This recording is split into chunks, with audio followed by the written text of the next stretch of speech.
Hi, it's Chris Watkin here, and I'm joined by Susan Gregory, who is a very well-known estate agent from London, who's recently just joined Purple Bricks as a divisional sales director, so well done on that one, Susan. The question I want to ask you is this, and one of the main reason why you're originally here in the first place, because we've been communicating on LinkedIn, women in senior roles in estate agency, is it a problem?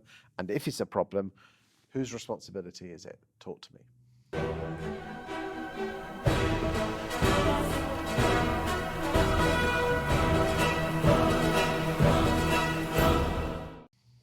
So yeah, great to be here.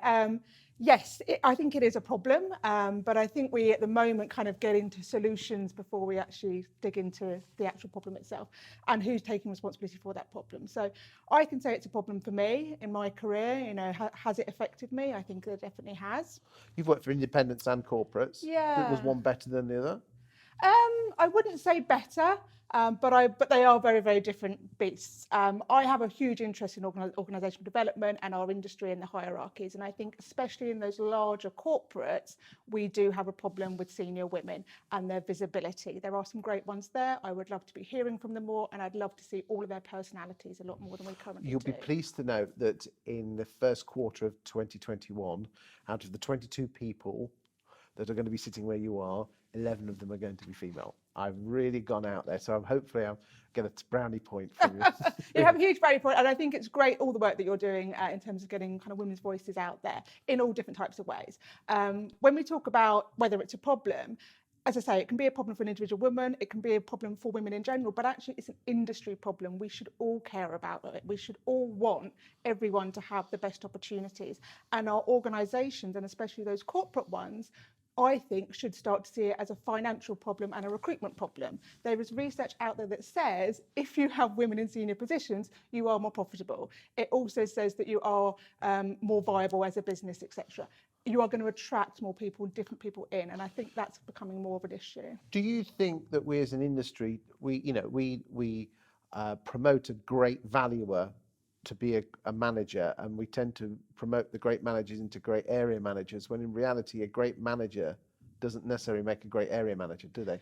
Absolutely, and I don't think that's gender specific. I think actually one of the things that I'm really interested in is vertical development and vertical leadership. So what we are very good at in this industry is horizontal development. We get people to be really, really good at something like valuing, listing, negotiating, etc. And then exactly as you say, they hit a target in that and we promote them into a role that takes a completely different mindset, a completely different approach, and we don't develop them into that role. So we end up with people who are driven by ego, success, game theory, I win, you lose, into management positions. Do you think that's more of a male trait?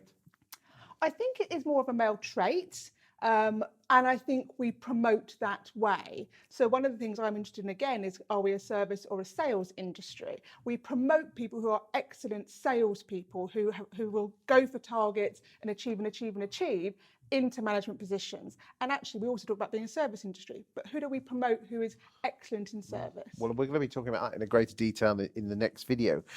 So you're saying it is a problem, and whose responsibility is it? So obviously it's the boss's responsibility. What can they do to learn? And then we'll come on and talk about the females and what their responsibility is as well. So I think it comes down to that actual development, personal development, and actually looking at yourself and going, do we see this as a problem that we don't have diversity across all spectrums in our senior leadership? And if we don't, why do we not see it as a problem? That has to be the first thing. If we do see it as a problem, what are we doing about it? And what do those individuals need to change about their mindset in order to be more inclusive? Can that be taught?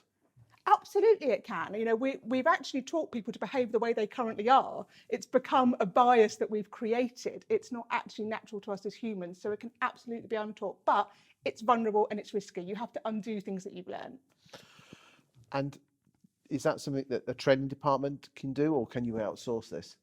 I'd probably say in our industry it's an outsourced thing because it is quite a specialist thing. I mean, it's interesting you said earlier on that you're the very first person to say that employing females in senior roles earns more money. Mm-hmm. I've never anyone heard say that. Yeah. There is research behind that to say, and there's a really great book, The Hour Between Dog and Wolf, which talks about that and the different mindsets, and that was about the banking crisis. So there's lots of research out there that actually says that different approach and diversity of thought at board level gives a more solid, structured, viable, sustainable business. Okay. So what are the responsibilities of, say, negotiators or branch managers who are female? What's their responsibility to sort this out? I think it's all of our responsibilities. I'm also going to actually say, and the men who are branch managers, negotiators. If you're going for a job, if you're going for an interview, look at the gender pay gap in that company and ask it as an interview question. Bring it to Even the if forefront. you're a man? Oh, absolutely. Surely you'd want to work in an organisation that is inclusive and is giving you the best opportunity for success overall within that company. So we all have to take that responsibility. We should bring it into every conversation. Okay, but specifically, what should females be doing who want to better themselves and go up the greasy pole? I think they're doing a lot already. I think they hit some ceilings. The ones I've heard you already talk about are things like the flexible working, etc., with being parents, etc. So you can't do anything about that unless the organisation is going to change. Do you think 2020 and flexible working, which most firms have had to, will help females' courses? Women's courses I too? really think it will. I think it's demonstrated that we don't need micromanagement to the level that some corporates have it. It's demonstrated that people can be trusted. It's demonstrated that we can work from home. But it's also allowed those leaders to start to change their mindset, and that's the most important thing. And what do you think the future holds for a state agency? What would you like to see in, 10 years' time? I like to see people who are able to flourish and be successful as who they are and be valued for that and have that diversity at every level. Irrespective of what sex they are? Sex, race, age. Everything. Thank you for your time today, Susan. You've been amazing. Boys and girls, we're going to be talking about some other fantastic things like our corporates. Do they have a future in a state agency at corporate estate agents? How do we attract millennials and Gen Zs into a state agency going forward? And is a state agency a sales or service industry? So I look forward to talking to you about those in the next coming videos. Thank you. Thanks, Chris.